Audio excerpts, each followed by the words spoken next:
What's up, y'all?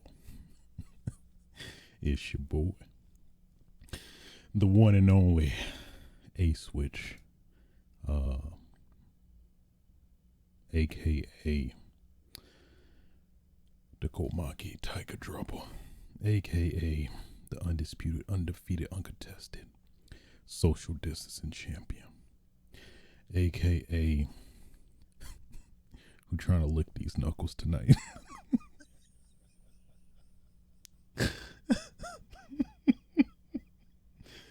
AKA the taco meat tyrant. Bringing you yet another episode of Switches Sights, the solo gaming podcast where I talk about just that.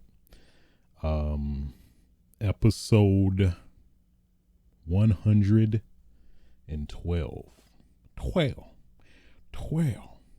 What's that, what's the damn viral video with the damn deer? He was beating the shit out of, was it a dude or something? It's like something like, break yourself, fool. 12. I don't know, that just came in my head. Today's date is July. I just like saying that. July 9th, 2021. Sorry about the delay in terms of my regularly scheduled programming. I was planning to record this episode, of course, at my usual time on Thursdays, but my head was like, nope. I saw Black Widow last night with a headache. I thought the headache would subside within time, but it did not want to leave. So my plan was to watch Black Widow, then record this episode, but didn't work out that way. So I was like, you know what? Let me go to bed.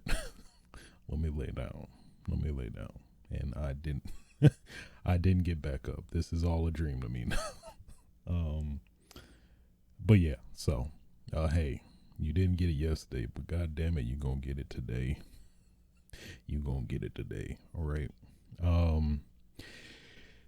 Yeah. So, outside of that, man, I mean, it's some very interesting things that popped off this past week. So you know what? Hey, let's stop the dilly-dallying, get right into it, shall we? I think we shall. First topic of discussion, of course, with the immense fervor, anticipation, excitement, blue balls, frustration, whatever you want to call it. We finally got that sweet release. That sweet release of well, quote unquote, the Switch. I hate how everybody's calling it the Switch Pro. I mean, internally, it's always going to be the Nintendo Super Switch. Say it with me, Nintendo Super Switch. Or no. Wait a minute, hold on. Super Nintendo Switch. Yeah. I'm second guessing myself, but Nintendo Super Switch. Nintendo Super Switch. I'm gonna go with that. You know what I mean. Whatever organization of words that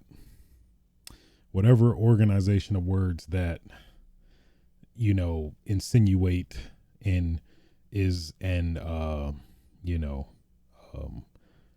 honor of the previous Super Nintendo console itself is what I'm looking for. Either way, however you want to switch it. I shouldn't have laughed at that hard at that, but it just came to my head. I was like, oh, it was. I think the fact that it was unintentional, that's how it came to be. You know what I mean? So yeah. Either way, we finally got an announcement for what I think we all thought would be the Nintendo Super Switch, but was it? It was the Nintendo Switch OLED model, where it seems pretty much the same Nintendo Switch, but with a couple of interesting like additions slash upgrades, if you will. And probably the most standout feature of this new version of the Switch is the OLED screen that's previously graced the long lost and forgotten and underappreciated handheld console that was known as the PlayStation Vita. RIP to the PlayStation Vita. You'll never be forgotten in my heart. I know a lot of people have forgotten it, but I'll never forget you. I'll never forget you, Vita. So I mean, which is pretty dope if you are the type to use the Switch in portable mode mostly. There of course is the upgrade of the 64 gigabytes of internal storage from the previous 32 gigabytes in the standard Switches before that. You got new speakers where they look forward facing, where I think the previous ones, they were more so hidden. It felt like they were just like on one side, I think. But now they technically should be much better in terms there's two speakers on each side of the Switch panel. So now supposedly you should have better audio. Probably another significant, in my opinion, significant feature as well is the new dock that includes a dedicated internalized Ethernet port. Gotta give it for Nintendo. Man, they should have did that a long time ago. But hey, better, like Drake said, better now than never. But never late is better, I think. It's been a minute since I listened to some Drake. Admittedly, I'm sorry about that. Let me take my black card. Take my black card out. Let me somebody gotta take somebody take this from me right now. It also has some other interesting features to the dock as well. I think the biggest one that stood out is some more like ventilation on the dock itself. So, you know, obviously for like the excessive heat, I would assume that the Switch exhausts in docked mode. Well, I think in both docked and undocked mode. But that seems to be a very distinct, interesting change. The dock overall looks a little bit taller slightly, and the curves are, well, it's more curved now, if that makes sense. Like there's no more sharp edges, there's just curves, you know. Hey now, I don't know why I made that sexual. I'm so sorry. Also in terms of the OLED screen, there is more real estate. So the screen itself is 7 inches. I think the previous Switch had like 6.4 something inch screen, where a good amount of the screen is like bezeled, but now this screen takes up more real estate of the screen while still maintaining the same size of the previous Switch, if that makes sense. So what that also means is that the old, I guess, yeah, pretty much technically, if you have old, Joy-Cons and things like that, they will also be compatible with this and, come in place. I guess in addition, the older, well, now that I think about it, they're, cause, yeah.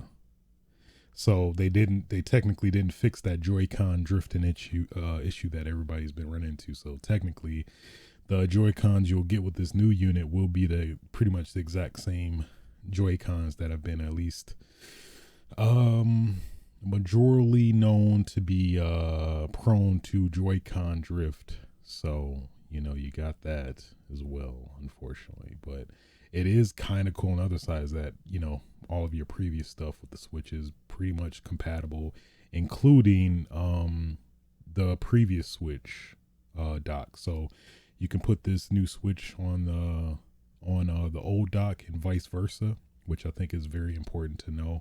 In case, let's say, you have two Switches or you're considering getting this one, you give you some flexibility in terms of, if you want to have a dock with you or something like that,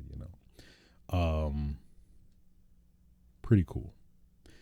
Again, nothing really, I guess, drastically new or worthwhile. And I guess that's the other big point is that literally, spec wise, this is the exact same as the old Switch from a spec perspective. Literally same CPU, same RAM and all that stuff. So literally no upgrade at all.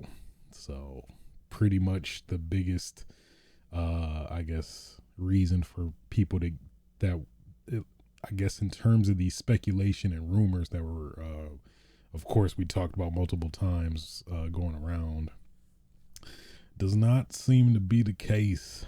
I don't know. I think this they had some plans, and I honestly think COVID got in the way. I honestly think they did, in terms of course, the massive shortages that are going on right now. I think I think we technically would have gotten a Switch Pro if it wasn't for COVID.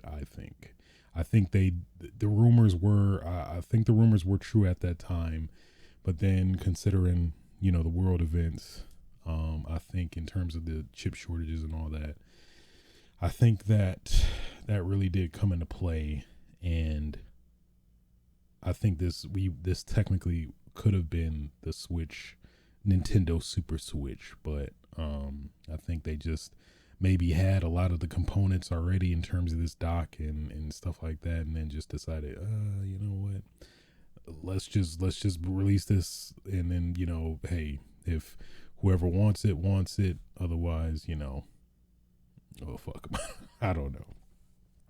But I mean, of course, obviously, this is gonna sell out, of course. I think the current Switches are, selling just as much as the PlayStation 5 and Xbox Series X, or excuse me, Xbox 6.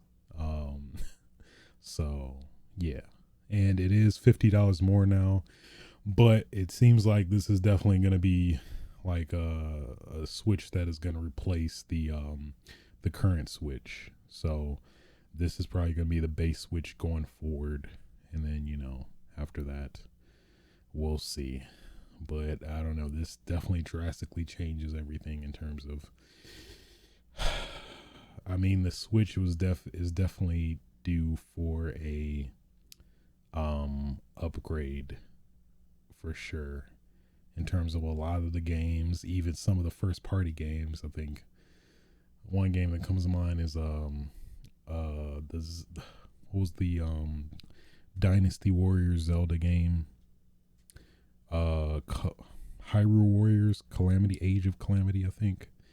I think that game runs at like 20 FPS, and that's technically a first party Switch game, and it's like, hey, if that game is struggling, I don't know. But on the other side, you got a game like Monster Hunter Rise that's like pretty much solid in terms of at least my experience playing it, and looks pretty damn good for a Switch game. So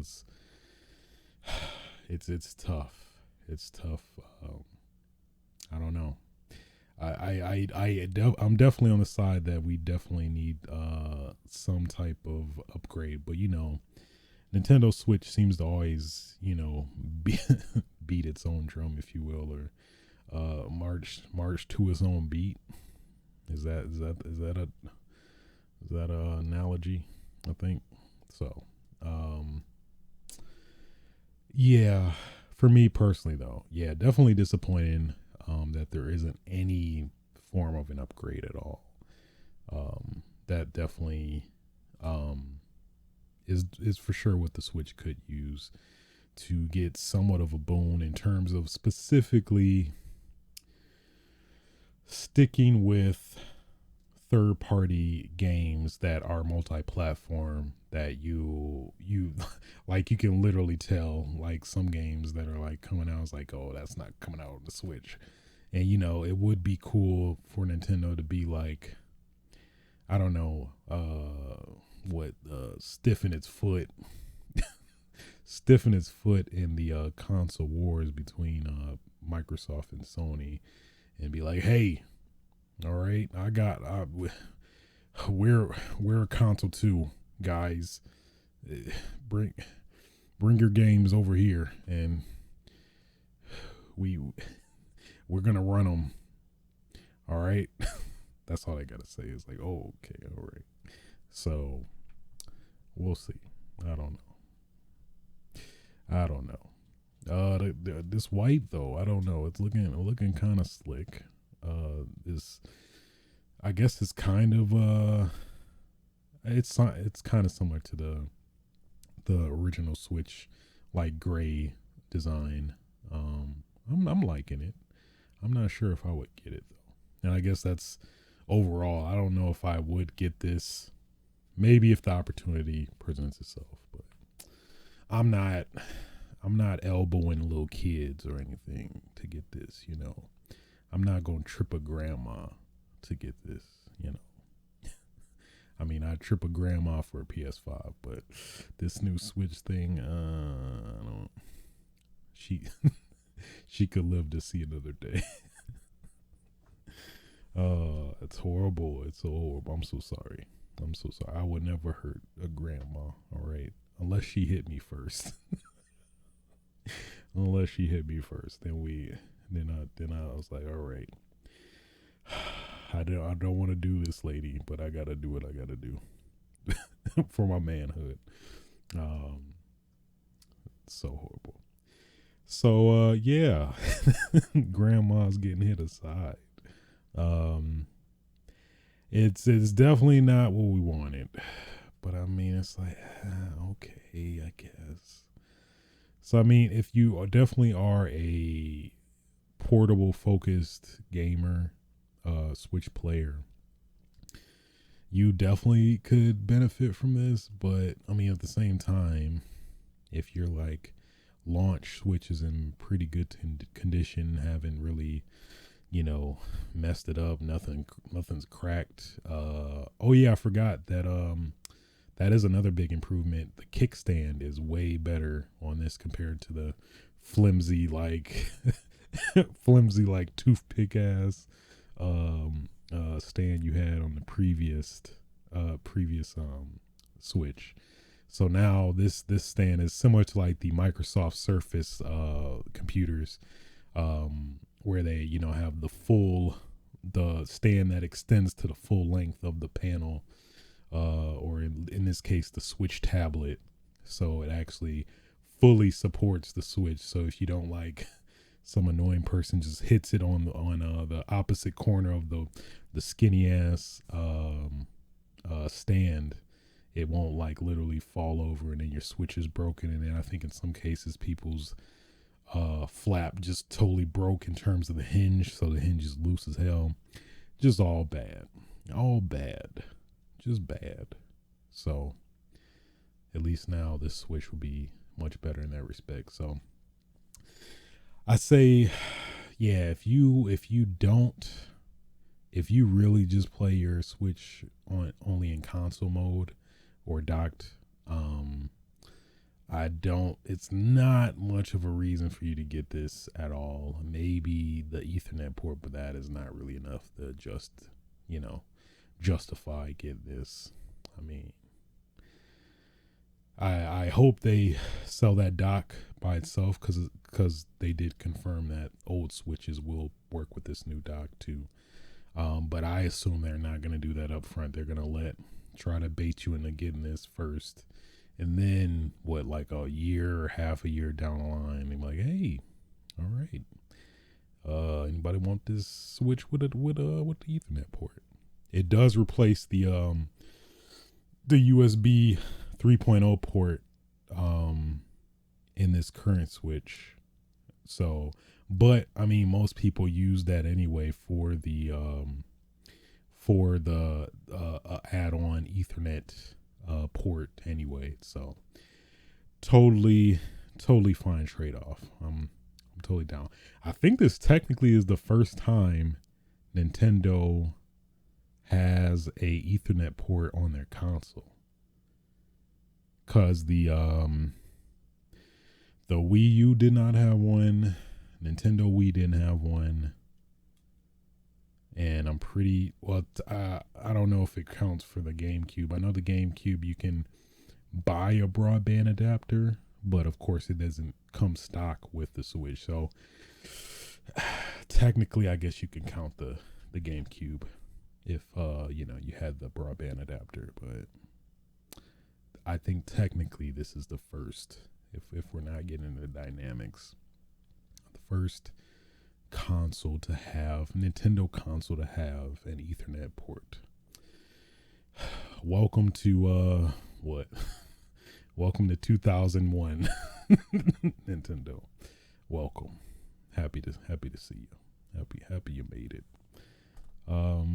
So yeah, well, at least these blue balls have been exerted. I don't know what is the term, without getting too nasty. I don't know. I think that's how you would say it, but either way, yeah, it's fine. It's fine. It could have been a Switch Pro, but it's not. It's fine, I guess. It's fine. You could have had a more powerful console, but it's fine. It's okay, I guess. So I don't know. I feel like now this is gonna a more powerful Switch, or I think at this point it's just gonna be a whole new Switch, like the next iteration officially at this point. So I don't think we're probably gonna see that until like 2023 at the earliest. I think maybe 2022. That will probably at least solidify my suspicion of this actually being planned to be it's a 1.5 upgrade in somewhat spec and power, but only time will tell. Only time will tell. Only time will tell. Moving on. And I forgot my time code, but it's okay.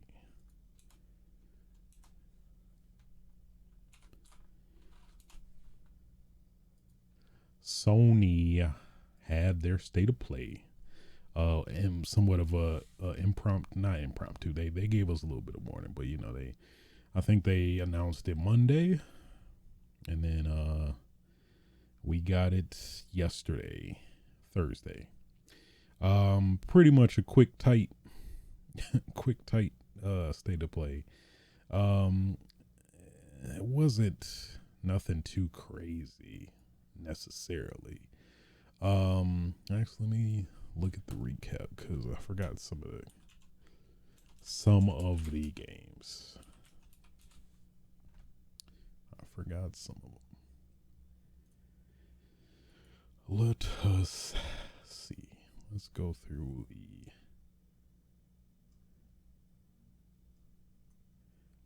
the Moss Book 2, which I guess apparently is a VR game. Arcadegeddon. Arcagadon. That sounds cooler. They should pronounce it like that. Arcagadon. Oh, I like that. I gotta do it one more time. Arcagadon. Yes. They should pronounce it like that. I mean, it's like cool hip, but better. You know, Arcageddon. No, Arcagadon. It sounds, dare I say, pretentious, but in a good way. I don't know. Tribes of Midgard. Look a little bit at this. Tribes of Midgard. Oh, I saw this. I'm just not a fan of isometric cameras that much, really. There's some exceptions, like Hunter the Reckoning, a little Diablo, but I don't know. I think they showed this at E3 at the PC gaming show, I want to say. Fist forged. I gotta do it. Fist forged in Shadow Torch. It's got a robot rabbit, so I mean, what? The game sells itself, obviously. So I don't think that they even give us any gameplay. Oh, that fur looking great. This is 2D platform. 2D platform with some combat, some melee, a little bit of brawler action. Everybody's so furry. Oh, I like it. Oh, there's some parries. I love me some parries. Okay. Got a random drill. All right, sure. It's a centipede shooting stuff out of its what do you call the bodies that are the links? I don't know. Hunter's Arena Legends. Why do I gotta enter my date of birth? I'm not looking at your trailer. Gonna ask me. I know how old I am. Leave me alone, PlayStation. You don't know me. I remember that game. It seemed pretty cool. 30-player battle royale, which is like, is that really even a battle royale? Well, I guess because Apex is like, well, Apex is 60. I can give them some leeway in terms of battle royale, but it seemed interesting. Sifu, definitely, that's on my radar. So basically the concept, I know we talked about it before, but essentially you are a kung fu man who basically every time you die, you age. So you get older immediately. And I think there's a mechanic in terms of, I think when you're older, you're more powerful. I don't think they handicap you. That just would seem counterintuitive and a little too, I don't know, just grueling for like people that aren't really in that mood. It probably seems like something that would be unlockable after you beat the game, though. That'd be pretty dope. Oh, it looks so cool. He just countering people. He knocking people's ankles out the way with just by slapping it. You just love it. Think is he throwing a bat? There you go. Oh shit. Hitting people with bats. You love it. Yeah. So I think it was set to come out this year, but they did delay it in this trailer. It's pretty bold. I've never seen a trailer like they literally have 2021 and then make it early 2022. Like it may make it seem like it's a good thing, but normally it's the other way around if somebody announces something or coming out earlier. But I mean, it's fair. It's reasonable. Take your time, Sifu. That's definitely one I'm playing. That's for sure. Jets Far Shore. Is this a shooter? Yeah, kind of like a shooter. I don't know, more so adventure, but you got a ship and you're like, I'm getting kind of slight Journey vibes. Um, okay. Demon Slayer for you anime people. I'm being what is the alienating for you anime people. Like I don't watch anime here and there. Demon Slayer, the Hinokami Chronicles. Like ignorant dad. What is this? What's this Demon Slayer? Hinokami Hinokami crewneck house. So you got that, and of course, oh my goodness, Judgment. My bad, Lost Judgment. They showed a trailer. Man, it's so much cool. All right, okay. For Judgment, Lost Judgment, I'll give you my age, PlayStation, cause I'm interested. I could have just done this on YouTube, but it's fine. They are essentially YouTube videos. But setting the stage, they got some dead people, got maggots and flies on them. It's horrible. But I'm not sure why they got the English track. I guess to appeal to the Western people who just hate subbed. You got Yagami traversing, doing the traversal stuff. He jumping on pipes, hardcore parkour. He examining bloodstains. He breaking people's necks. He's in disguise. They got a rope. They got boxing. He doing K-pop stuff. They got the motorcycles from the whatchamacallit. It was in Yakuza Like a Dragon. The Yakuza biker gangs. They doing bike races. He can skateboard. He can do tricks. He's walking a damn dog. What more do you want? What more do you want? Oh my God. Jesus. Oh, he's doing heat moves. He can do counters. Whew. Oh man, it's so good. It's so good. Oh, Brick, give it to me right now. Give it to me right now. September 24th, global launch. Day one. Day one. I'm in. Then they showed a little bit more of Death Stranding director's cut. Got somewhat more details. I think let me look in terms of the deets specifically. PlayStation 5 features experience the environment effects with the DualSense wireless controls, haptic feedback. Get closer to the world of Death Stranding with a bespoke, adaptive, trigger resistance. Hear sound effects come to life in 3D audio. Requires compatible headphones.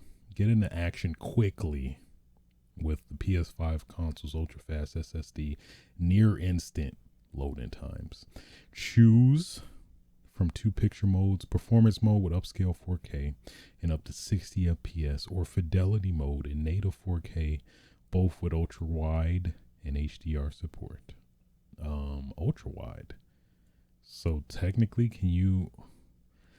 That's weird, because I know ultra wide is generally only supported with 1440p, which I don't think the PlayStation 5 supports. So maybe that is hinting at a PC port, but I don't think we got any announcement of a PC version. Or maybe it's one of those things they just announced to be, with PlayStation, but on the side it actually is going to release for PC, if I could guess. But in terms of the other features, new story missions, they showed a little bit of that. New enemies, upgraded melee combat. Sam can drop kick people, so hey, I mean, if you don't like drop kicks, I don't know, I don't even know do you have a pulse? Are you human? If you don't like drop kicks, I can't even mess with you. All right, I'm gonna be honest. Mazer gun, whatever that is. You can maser people if you want, I guess. Mounted machine guns. I could have swore that was in the game, but maybe it wasn't. Firing range, cargo catapult. So I do appreciate that, because I know, and sometimes in terms of what the intentional traversal, hopefully that's going to alleviate some of that, where you just like, I don't feel like literally walking this whole distance to drop off this cargo. Support skeleton, I'm assuming, at least they showed in the trailer, to do somewhat of the same purpose. Buddy bot, I mean, I think that speaks for itself. A jump ramp, so you can look super sweet doing jumps, and hopefully Sam yells, you know, I don't know, somebody's name. Why is it gotta be somebody's name? Fragile circuit, where basically there's race courses. I'm assuming, I would hope you would face Fragile, maybe the final races against her or something. But at least in the trailer before this, they definitely showed a lot of Metal Gear-esque stuff in terms of stealth, and at least now, combat. More combat. It was combat, but it was very few and far between, and wasn't as, what's the word? Just visceral just comes to mind for some reason, but I think that's pretty accurate. But hopefully this seems like it's gonna resolve a lot of the issues I personally have with the game, which is, it was just too much traversal, not enough combat, at least in terms of a pacing standpoint. But we'll see. I'm gonna give it a shot. I think upgrade wise, if you have the PS4 version, it's only $10 to upgrade. Was there something? I thought there was. I think if you buy just the PlayStation 5 version, I think it's $50. I thought there was some other upgrade option I'm thinking of. Maybe if you have the digital, but I think it's probably the same track where you have to have the $10 to upgrade that way too, I would assume. So I mean, I love Hideo's work. I'm gonna give him another shot. I was slightly disappointed by this game, but hopefully this is, from what they showed, it seemed like a lot of what I was wanting originally, just like some Metal Gear vibes with, like, a new setting, some new additions and dynamics added to it. So hopefully I'm gonna trust you again, Hideo. Don't you dare let me down. It was a funny tweet. What's his name? Imran Khan. He was posted on Twitter. What did he say? Something about Hideo Kojima will now be free from the corporation control in terms of making a game by Hideo Kojima. I thought that was snarky in the best way. What else? I think pretty much after that, I think they just showed Deathloop. I want to say, was it Deathloop? Yeah, they pretty much showed a pretty in-depth walkthrough of Deathloop, where it seemed more of the same. I think at this point I just will want to play it to get a better vibe. They could have also showed more of the PvP stuff. I guess technically the game, or at least that was my suspicion, like I think there's some PvP element with the rival girl that was coming after that guy who's, I guess, the main character of this game. It didn't seem like for some reason I felt like they could have showed that more, because that felt like the aspect they didn't really show much of. I guess maybe there's some spoiler territory with that or something, potentially, if I would guess. It just seems I don't know, this game may be just not the type to be very presentable, if that makes sense. Like, I think it's a game you might really like potentially if you play it rather than watch it, spectate it. It feels like one of those games, but I don't know. I'm not. I feel like this is gonna come out at a time where I got a lot of stuff on my plate that I'd want to play over this, but I would still, probably wait till it gets on sale, discount. I would probably try it after that. But it looked cool. I mean, it looked to be honest, looked very similar to Dishonored, which I wasn't really a fan of playing the whole game, the first one at least. So maybe that's partially also factored into, like, felt too similar to that, but we'll see. We'll see. All in all, that was pretty much it for the state of play. Pretty quick. I do appreciate Sony for, tempering expectations. I think before this event they said, "Hey, hey, you know what? Hey, you have your penis up. Put it back. Put it back." We're not showing God of War. We're not showing what else. It was Horizon Forbidden West, and we're not showing. I think was it Final Fantasy 16 or something, possibly. Either way, they was like, "Hey, hey, I see your nipples hard. Hey, stop it, stop it right now. Don't you dare." Oh, I hate it. But yeah. So overall, considering how Sony tempered the expectations beforehand, I think that definitely helped with my expectations from this. It showed a lot of games personally I would want to play. So all that considered, probably give it a solid C, maybe, because I mean, it wasn't nothing crazy, but it was like just enough, especially tempering the expectations. So okay job, PlayStation. Okay job. You pass. C's get degrees, right? That's what they say, moving on.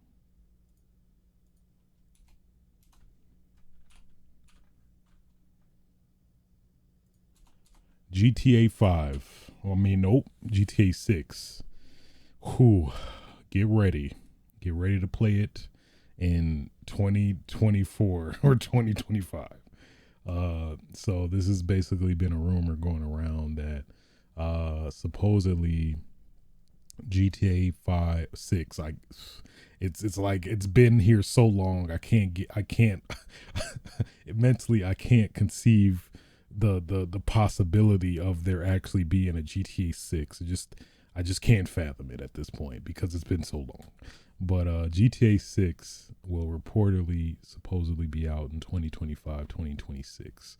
Or no, 2024, 2025, in that window. Outside of that, there are some additional details where apparently it's going to take place in Vice City. So I believe that's kind of like Miami, Florida area. Maybe they might, expand more from GTA Vice City. Outside of that, I can see that. Sure, I'm fine with that. There is a mention of multiple characters. Of course, that premiered in GTA 5. I'm totally down for that. I think that worked pretty well. It like gave you like a very wide perspective in terms of like, if it gave people opportunity to more closely, identify with a particular character versus, being forced to be with a character maybe they don't necessarily like, which I think is pretty smart, especially given how expansive the world is. Give you another different perspectives of the various characters, which I think is pretty cool too. So was there anything else? I think the biggest mention too was, in terms of the reasoning for doing this, was to prevent crunch and to not basically not incite the crunch culture, which has been, been a big issue within the gaming industry in terms of being brought to attention recently, as of late. So it's fine. It's fine. I'll be what is it, a old folks home by the time it comes out. Have some grandkids I could play. Have some grandkids I could play this with when this comes out. It's fine. Yeah. So okay. Yeah. I mean, it's like at this point, it's like we've been waiting so long. It's like at this, what's 4 or 5 more years at this point? It's oh well, I mean, at this point, the next generation of consoles is probably going to be out. Like, is this technically be the first? Yeah, technically, it skipped PlayStation, and will potentially skip PlayStation 5 Series X generation. Potentially could, to be honest. I mean, I don't know. Maybe with each generation we are slower. I mean, the longest generation we technically has been like 7 years. So it's pushing it. If anything, it's pushing it. But hey, it was something on Twitter way back. Somebody said, I better be able to walk into every damn building. Which is true. Actually, I kind of do. I think that's everybody's aspiration for these one of these GTA games. Just add as much more detail as you can. And yeah, I better be able to, hey, I want to go in that building, right? Let me go in it. It better be detailed too. I better be able to do some Metal Gear Solid 2 stuff. I better be able to like eat an ice cube or something. Better be able to freaking flip a table if I want. And the damn it, them cups better flip too. Okay, the glass better break. Or I'm ooh.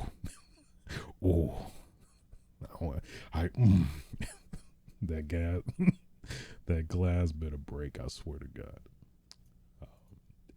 Yeah. So looks like GTA 5 is gonna be what? GTA Online is gonna be what top selling yet for 4 or 5 more years now. Because I mean, when you think about it, especially if they do announce another GTA 6 or another GTA, it'd be like, well, nothing to I guess we can finally stop buying GTA Online or GTA 5. Whoever's just hoarding copies of GTA 5, or maybe these are people that like have hacked the game or been, manipulating the game and they're just buying other copies. I don't know, but whatever is going on, it's working apparently. Because Jesus, that at least always a top 25 top selling games each month is surreal, but must be doing something right. They have to. So what else? That was some point I was gonna make that came in my head, but I think it left. Something about with PlayStation, when this PlayStation 5, no, GTA 5 comes to these new consoles, I honestly think, especially considering how long out supposedly this next GTA is gonna be, I think we're gonna get some story DLC. I really do. I think, it's been so long. I think we're gonna get some story DLC. It probably is gonna be like a last minute announcement, something on similar in scale to GTA 4, with the various mini packs. But I think we're just gonna get a full blown expansion playing maybe some of the characters we've met, potentially maybe new ones. But I think that's my prediction. I think that's gonna happen. We've been needing it. We've been feeding it. People been buying this game so much. Give the single player fans something to put their teeth on or something. I don't know. We'll see. Probably could be completely wrong about that, but I don't know. It's like this game has been what, spanned across 3 generations. It's coming out yet again. Probably gonna charge full price for it. Also, they got to give us something to sweeten that deal to some extent. I would assume, but I guess only time will tell. Only time will tell. Moving on.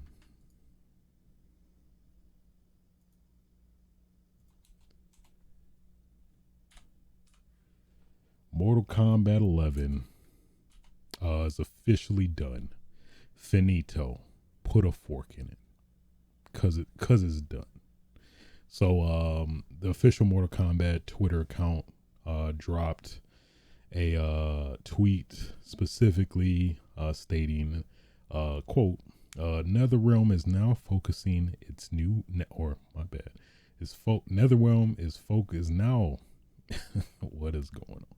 NetherRealm is now focusing on its next project, and after more than 2 years of supporting Mortal Kombat 11, DLC for the game, including characters, has come to an end.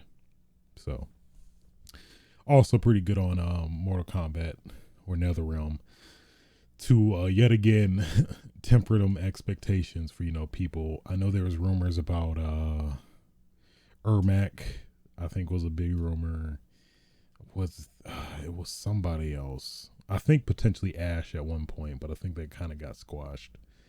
But basically there was rumors of a Combat Pack 3. I think it would technically be Combat Pack 3, where it would be that and maybe some guest character that I forgot. There was somebody prolific that I can't think of. What was the? I'm very curious now.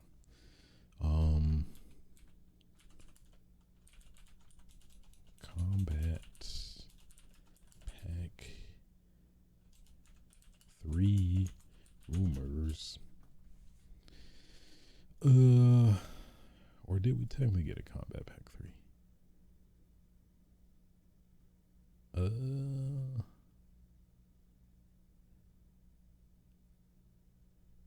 No, don't think we did.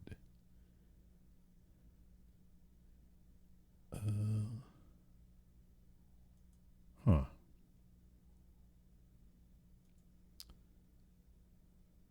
Oh, Deathstroke. I don't think that was one, but let me look at Reddit. It's funny. I think, what is that? Is that Ed Boon?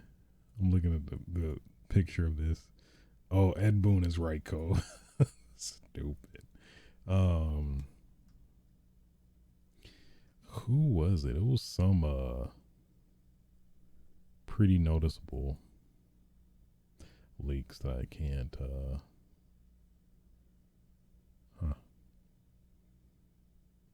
maybe not. Yeah, I guess oh yeah, there we go. Havoc, who was like in the 3D Mortal Kombat's, like this, I think he premiered in Deception, or no, it was either Deception or Armageddon. Serena, who was another like 3D Mortal Kombat character, Reptile, Smoke, and Ermac and Deathstroke.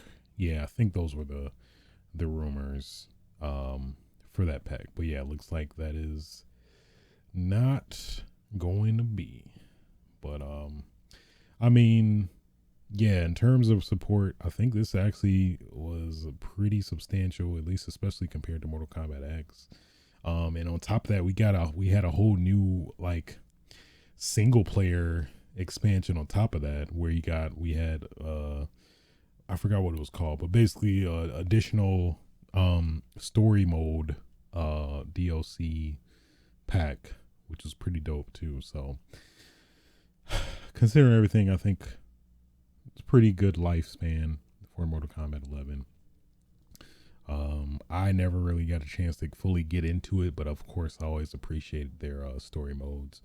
If anything, if I'm not gonna play that multiplayer, I'm at least gonna give it play that story mode for sure. Yeah, the DLC was pretty good too. The DLC story mode also, so it's understandable. I mean, I'm definitely actually more excited with, at least according to the rumors way back, potentially maybe Marvel versus DC game, which would be pretty dope. Pretty damn dope. Sign me up.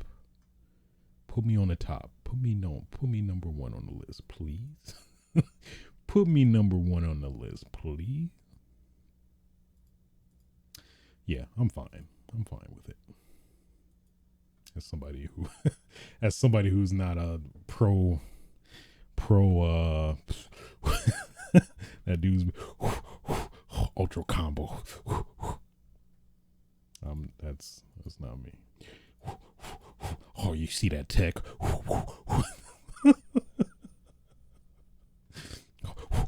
X-ray, full 10-hit combo in the X-ray. Yes, that's not me. That's not me at all. It's not me. It's not. Oh.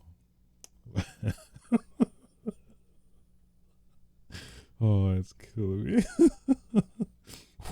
Frame trap.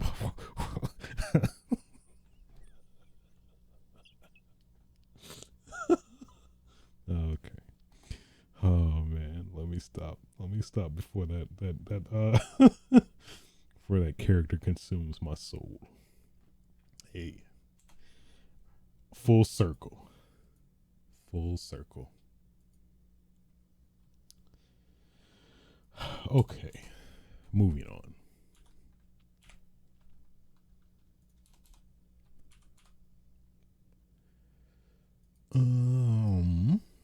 Devil May Cry. Devil May Cry. I don't know why I did this. Let me put some more sternness in it. Devil May Cry. Yeah. Oh, I like that a lot. Oh, that was close. That was close to. I mean, if you close your eyes, you put your finger on the controller, boot up Devil May Cry. I mean, it was kind of. Yeah. Let me stop. Devil May Cry. Pinnacle of Combat. Got an official announcement. I believe the developers of the game, Nebula Joy. It's pretty cool to say. I'm not going Nebula Joy official announced specifically in a tweet. We are aware that many of you are excited and are asking for a global release of DMs. I don't know why I got all peppy in this. Are asking for a global release of DMC Peak of Combat. I think they messed Pinnacle, whatever. And can fully confirm their team is working day and night to make the game in English and other languages so that all of you may experience this excitement. Thank you. I don't know where he came from, but so the game, I believe, currently is in beta in China, I want to say. It has 3 playable characters, Dante, Lady, and Virgil. I think we probably talked about this at some point, but apparently there's more weapons and content currently in development. Virgil, for example, getting his first new weapon since he became playable 15 years ago. Jesus, I am old. It does have gacha elements in the form of additional weapon and costume skins, as well as unlocking Lady and Virgil.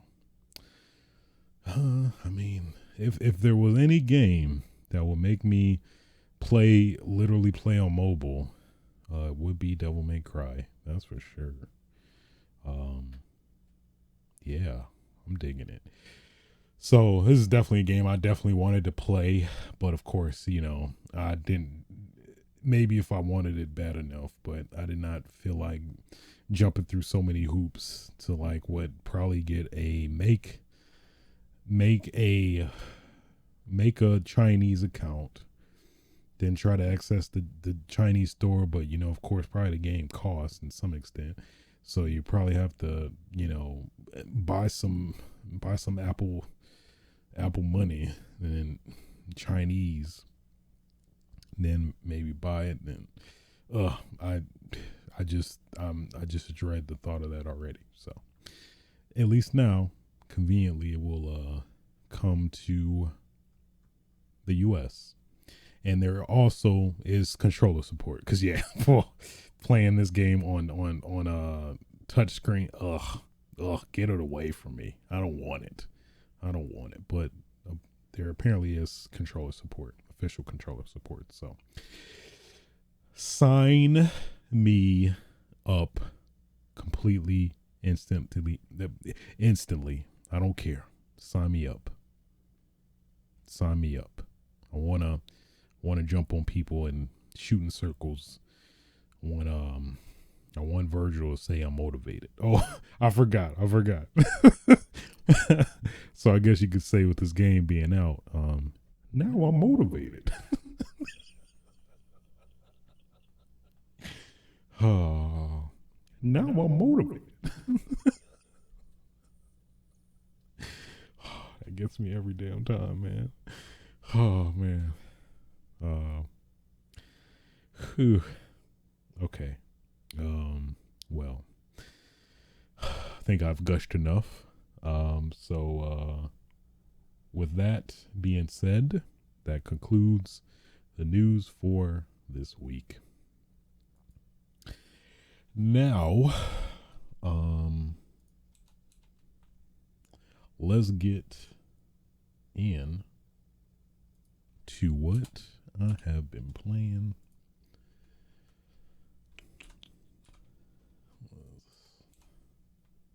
Okay, so what I've been playing. I played did I? Trying to remember. Did I? I don't think I did. What I did play, I put my boots back on. Went I went to get tested for alien STIs, STDs. Put my boots back on. Got my test results negative. Yes. So I continued I continued my Space Thought Chronicles in Mass Effect Legendary Edition. So picked back up on Mass Effect 3, and pretty fun, man. Pretty fun ride.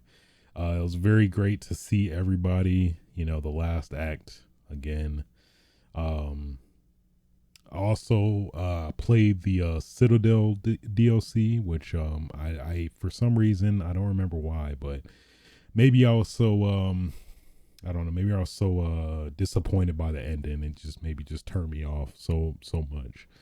But either way, I did finally get to play the Citadel DLC for Mass Effect 3, which, man, pretty damn good. I heard people really liked it, and I didn't know it was like going to be that great, but it actually was surprisingly very well done. I mean, I think it's safe to spoil this game came out, I don't know how many time long ago, but I guess spoilers for Mass Effect 3 Citadel DLC if you haven't played it or plan to play it. But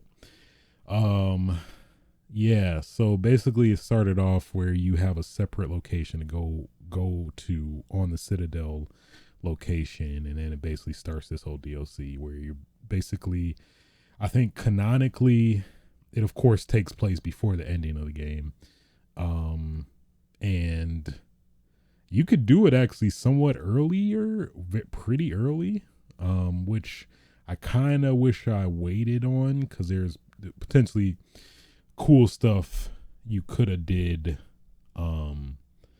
otherwise, in terms of, how Mass Effect 3 works is that it pretty much revolved around meeting a lot of your former past, like, teammates, crewmates, which, the more you recruited, the more people would, you'd be able to mingle and chat with towards the end of the DLC. So with that in mind, the DLC starts off this new character's like, who is this? She's very like, what's her name? I want to say B something, but she was like some black British girl, and she seemed very what's the word? Not off, nerdy, anxious type. Like, what is she even doing here? How does she get this job type of deal, I guess. But then, come to find out as you play, she ends up being of course, how dare you? She becomes the mastermind, more or less, of the DLC.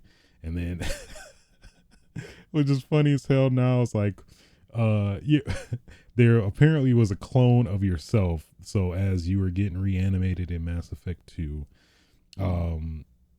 basically Elusive Man made a clone of you. So then basically you play your character and you're the evil version of yourself technically. But then it's like this whole thing like, well, I'm you. So, I can control anything you have, and, like trying to take his own money from his account and, steal his ship. And then when I say it out loud, it sounds very out there, like rambunctious even, but it at least when playing it was pretty fun. And I guess that's another note for this DLC. It really was some very funny moments that really made fun of itself in a lot of cases, which I definitely appreciated. And a lot of it actually hit. It was very rare instances where it failed, I felt like. So it was pretty damn good. And then of course towards the end, basically after you alleviate the threat, I'm pretty sure this came after, obviously this came after the ending and they did the extended cut and stuff, but it seemed like they were really trying to hit home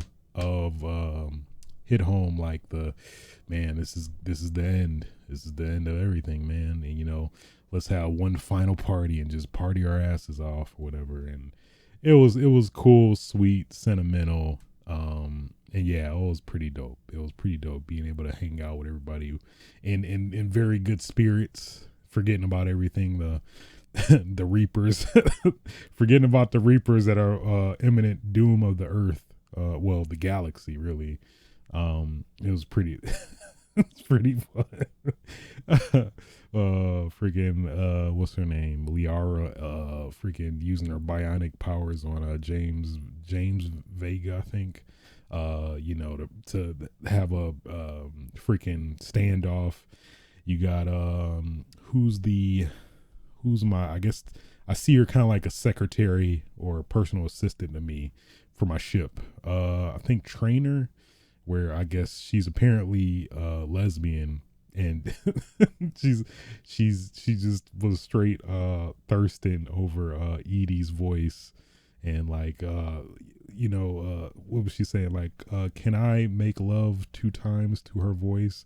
Can I she was just saying some straight up thirsty she needed to have a picture right by her.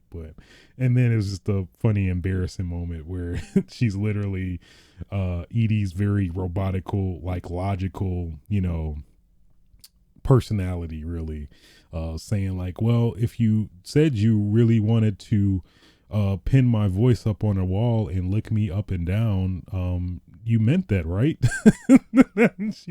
she's having to literally oh man, literally freaking admit this and and then saying stuff she never said to her before, like, oh yeah, I lick your voice, all day and night. I don't think you said that, trainer.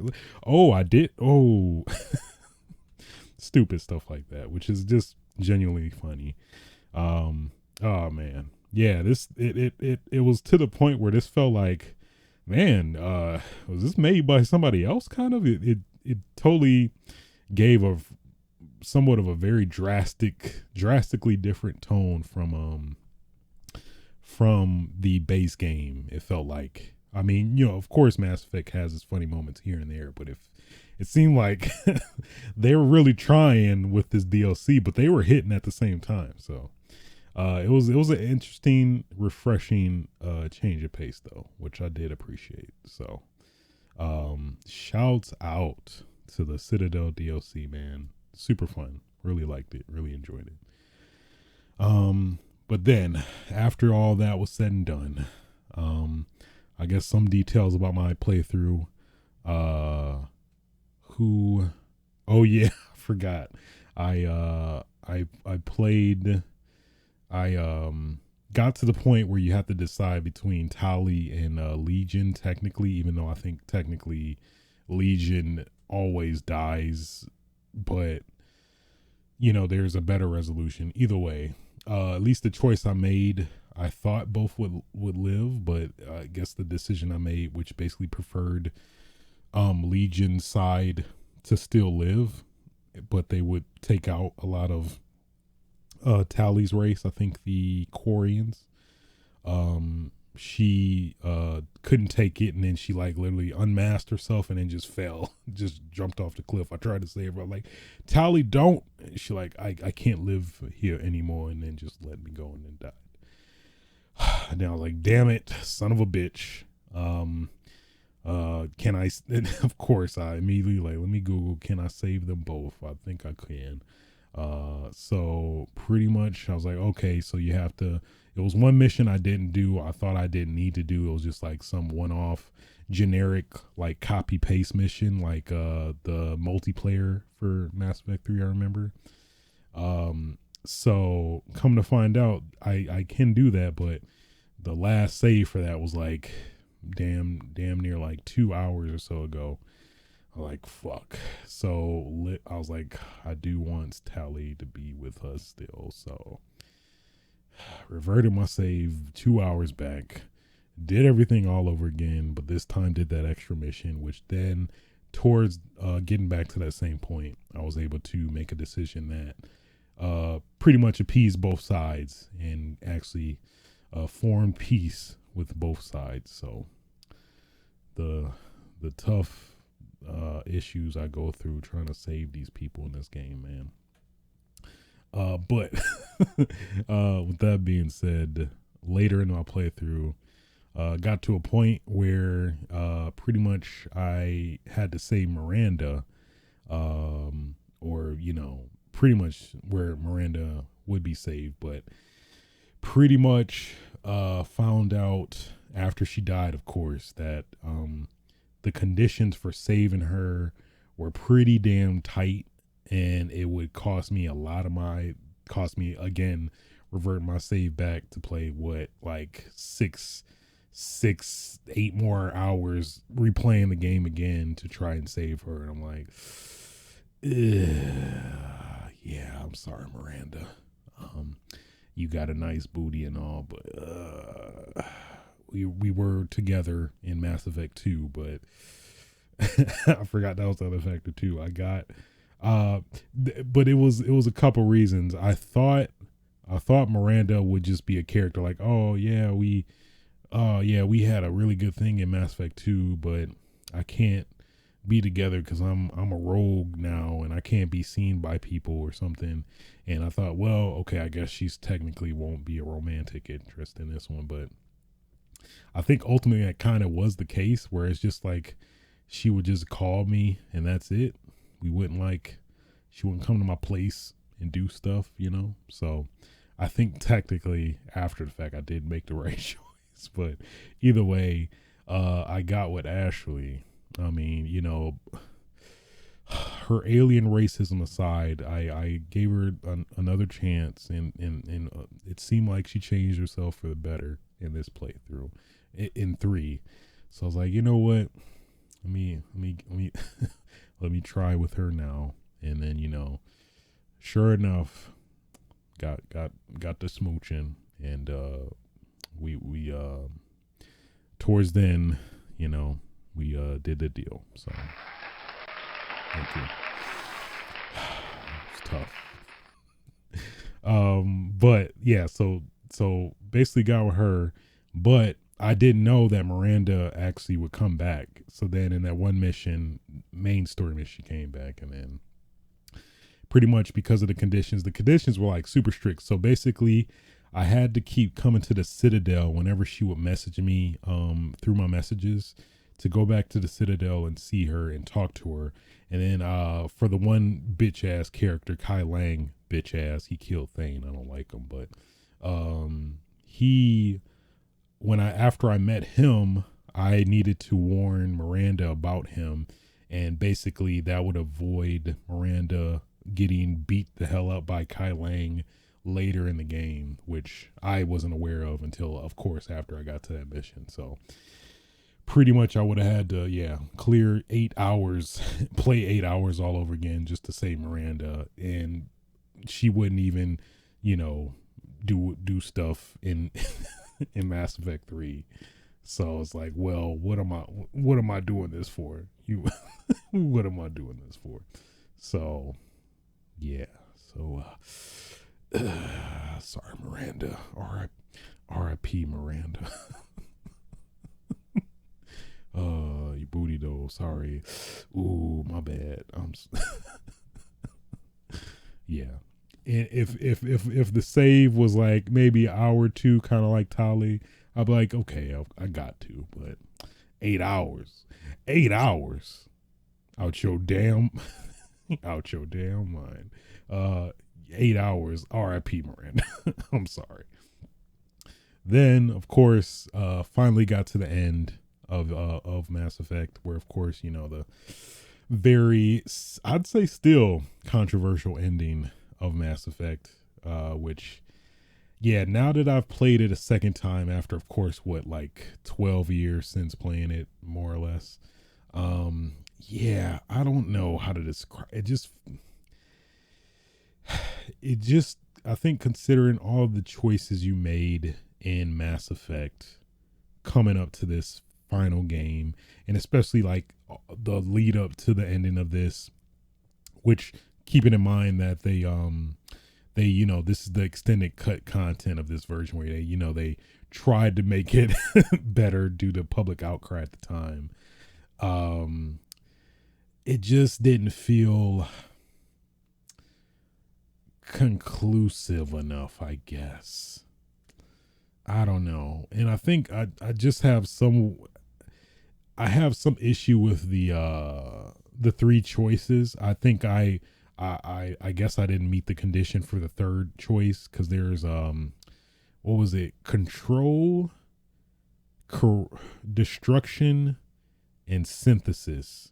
Where I think control is basically you control the Reapers, but technically you die, I guess, quote unquote. And then destruction, basically you destroy all the Reapers, but in turn you destroy all synthetic life. So EDI, the Geth, and pretty much anything robotic is dead, and you have to civilization has to start over again. Well, not humanity, pretty much civilization has to start over again. The massive relays are all destroyed.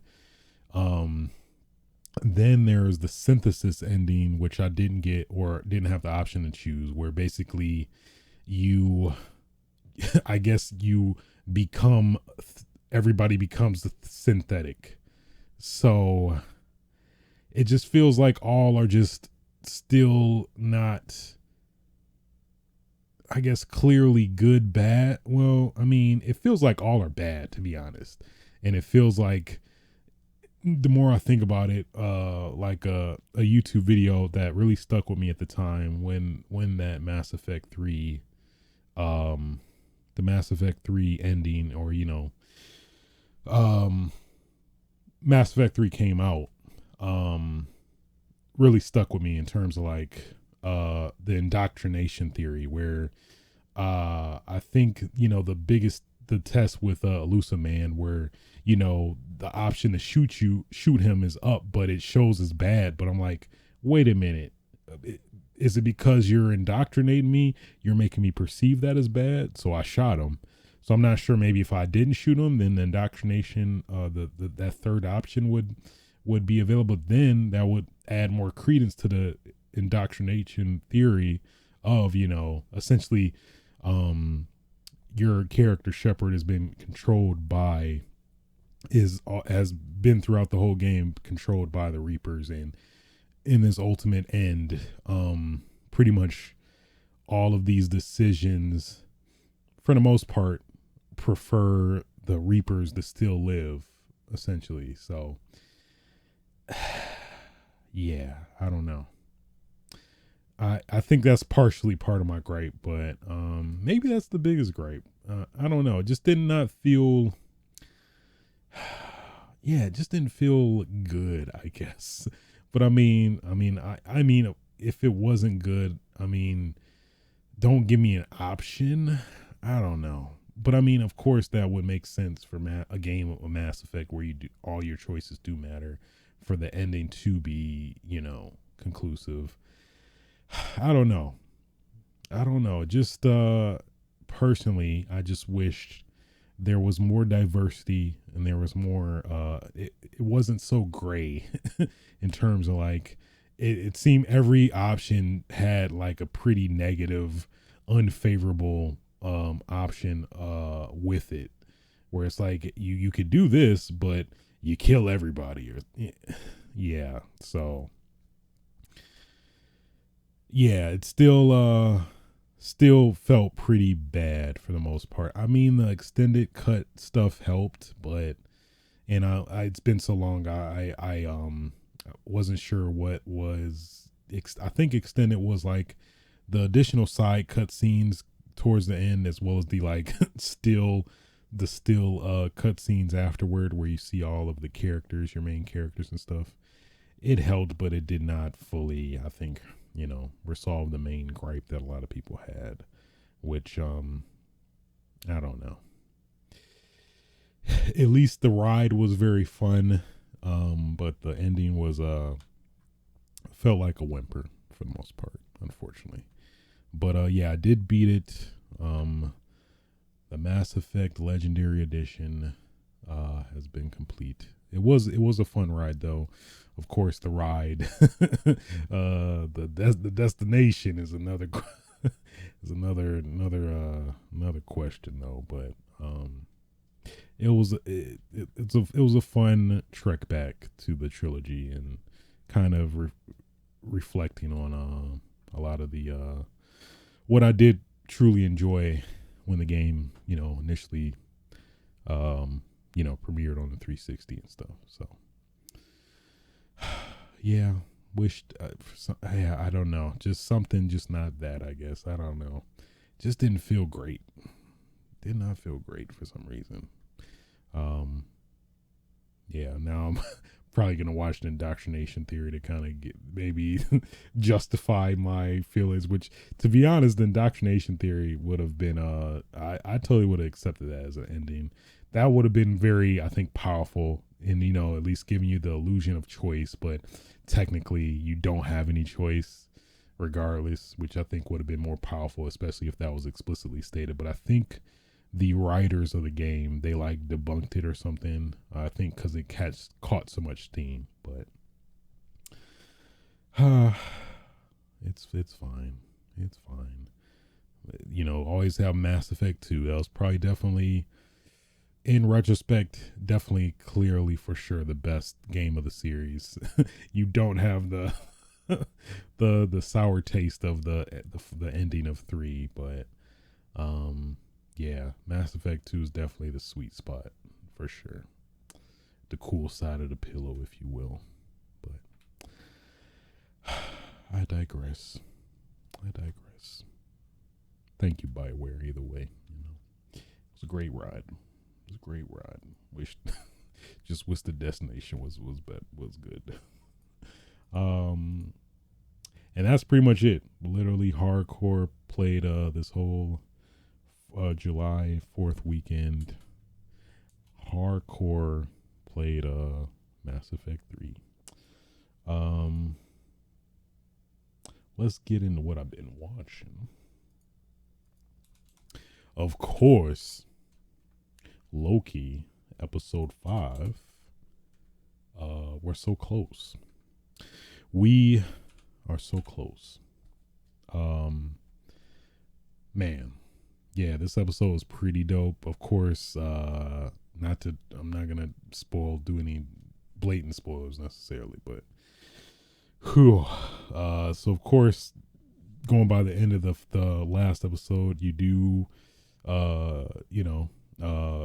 the Lokis show you pretty much the whole area, and shouts out to Gator Loki. Man, he stole the show for sure. I'm not gonna try to spoil anything, I guess, but what can I? Yeah, it's nothing really without spoiling directly.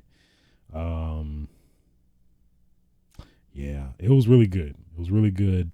Richard E. Grant was pretty good as the alternate, one of the alternate Lokis. Again, Gator Loki is pretty damn dope. Somebody get his helmet.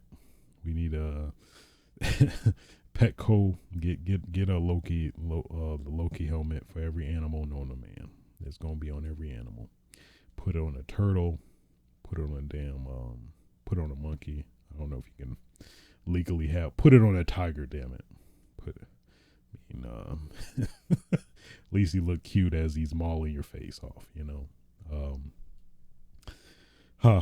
Pretty good episode. Some pretty fun references that at least I wasn't aware of, not reading comics like that. That was like, whoa, that's pretty cool. But yeah, overall, solid episode. Definitely can't wait for episode 6, the final episode. And it seems pretty much solidified that there's going to be a second season of this, which I think is the first of these Marvel TV shows that are actually going to have that, which is pretty cool. So, yeah. Then, like I talked about earlier yesterday, I did see Black Widow. Head banging and all, headache and all. I don't think that it factored into my sentiments about it, but overall, it was okay. It was all right. I felt like it could have been better in a lot of areas. I talked about this roughly on Twitter a little bit, but David Harbour and I forgot the actress of Yelena, totally carried this movie, I think.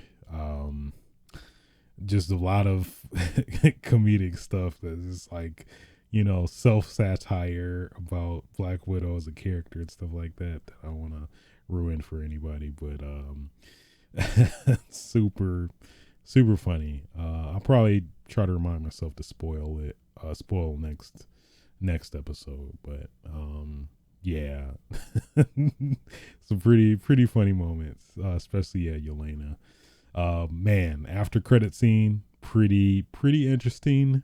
Very again, not to try to spoil anything, but I'll just say pretty interesting overall. What else? Man, what can I say without spoiling anything? Yeah, overall, I don't know. I wish there was maybe, I think, more conflict. Weirdly enough, if that makes sense. It just felt like I don't know, the antagonist. I'm not sure why, but it did do it for me for some reason. Yeah, I don't know. This is a couple reasons that I can't necessarily get into, but yeah, I thought the reveal of Taskmaster was I don't know, anticlimactic in a sense. Um, yeah, it's a lot of factors really that I don't want to spoil. But yeah, I don't know. Oh yeah, I think another factor too is it just felt the movie felt like just a setup for, hey, this is a setup for some new characters to come into Marvel. So yeah, pretty much what it felt like. It's like, let me use this character as a way to introduce a lot of other characters into Marvel, and then yeah. So good luck. I think that was another like looming thing now, I guess. Uh was this kind of distracting at times, at least kind of in the back of my head seeing that come into play, but yeah, I don't know. Maybe the more I reflect on it, I probably have some maybe more solidified thoughts. At least it's coming fresh off of me seeing it yesterday. But yeah, I don't know. I wish there was maybe more cooler set piece stuff. At least the stuff that we saw. Yeah, I don't know if it was like, it was a lot of cool moments. Don't get me wrong, but I don't know. It was just something I was looking for to just be cooler, interesting, more interesting, I guess. I don't know. Hard to describe. I say it's a decent movie.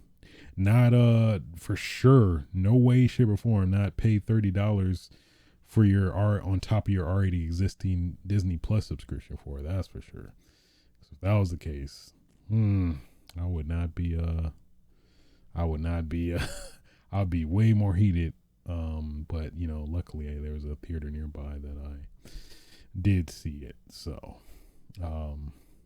yeah. Overall, I say if you are a Marvel fan, I think it's definitely worth seeing. I'd say otherwise, I don't know. Yeah, otherwise it'd be harder of a sell. But if you are a fan of the MCU, I think this movie is solid. It does have a lot of good moments, but at least as a whole, I don't think it really hits it home, if you will. So, yeah. Outside of that, that's pretty much all I've been watching. Gaming and watching. Gaming and it's hard to do both. I don't see how you could do both, but maybe some people can. I don't know. Just not me. Not me. I cannot. So, with all that being said, I think that will conclude episode. What is it? I keep forgetting. Episode 112 of Switches Sites. If you did like listening or watching this podcast, feel free to like, rate, and or subscribe on your favorite podcasting platforms. You can catch me live on Twitch TV/ASwitch, where ideally regularly I stream on Thursday evenings. You can also catch archives of this on YouTube as well at youtube.com/ASwitch. Also, until then, see y'all later. Get your game on. Oh yeah.